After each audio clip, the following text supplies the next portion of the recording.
What I recommend people do is what I call a situation analysis and stock take. So imagine you go into your organisation today and you just take it to pieces, not literally, and just analyse it. What's really going on in our organisation? What are we doing? How are we doing it? What's our audience like if we're involved in an audience? What artists are we working with? What's our finances like? What's our marketing like? What's our building like? What's our staff like? What's our funding like? Everything, cafe, bar, exhibitions, and just break it all down and analyse it and say, okay, this is going fine, this is great, this is a bit of an issue. What's the issue with that thing? Could be not enough people are coming, not enough budget for it, not enough staff, people overworked, not enough funding, buildings falling down, I don't know. So you do that and you identify what are the key issues, and then you can prioritise them and say, okay, these things are going okay, maybe we'd like to develop them, but they're okay. These things are an issue, we've got to resolve them, and then you can prioritise them. What's the most important? Maybe the roof's leaking, maybe that's the most important.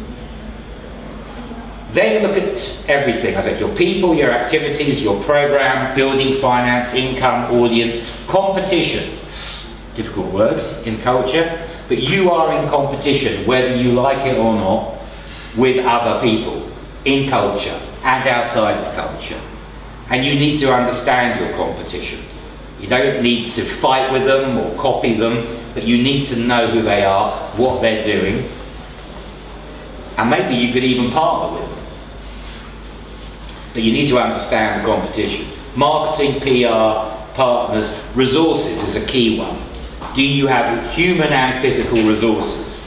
Most cultural organisations are undercapitalised, which means they don't have enough resources. And research. Research what's going on around you in your sector, in your geographic location, and depending on what you're doing, even internationally, what are the latest trends, what's happening. Most people in culture think what they do, they're the only people who do it. But that's not the case. There's somebody else doing exactly what you're doing somewhere else in the world, and probably for longer than you've been doing it.